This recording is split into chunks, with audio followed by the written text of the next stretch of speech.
This video is to show you guys how to do the Garrison system, also known as the Sectional Matrix system. Garrison system is a brand name, but it is a pretty popular one, so you may see that within practice. So this one is a little bit more used rather than the Toffmeyer.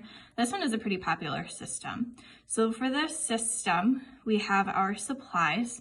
We have our little metal piece here that will act as the matrix retainer.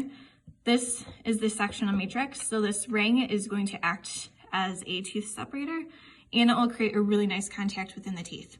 And then we have our wooden wedge. So we have a couple different things in order to place this type of matrix system. So what we'll do first is we will place the little metal piece here. So this is going to be seesawed within the two teeth. Again, typodont teeth are really tough to get anything in between. So we'll do our best. If the tooth is prepped, it's a lot easier to get something in there because there's no contact. So we place our little metal piece first. Second is going to be the ring. So we have special pliers to help separate the jaws of this ring. This ring has one part that's more pointed. So this end is a little bit more pointier and this end is a little bit wider. So the pointier end is going to be towards the gum line. So we're going to separate that, put that retainer right in there. That retainer is going to help wedge those two teeth apart.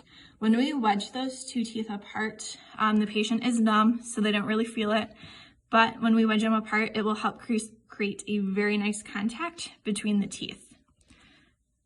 This is a wedge. So for this system, we're just going to break the wedge off. And then the wedge will be placed from the lingual surface. So this wedge is going to fit right in between the teeth. And this is the sectional matrix here. So the tooth is prepped, pretending we are working on the premolar tooth here. So this is prepped, the patient is matrixed, then the filling can go in and then the matrix can come out.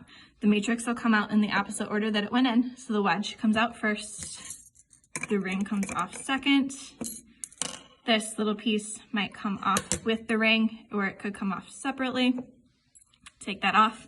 At that point, you can check the patient's occlusion and you can also floss in between the teeth to make sure that the contact isn't too loose or too tight.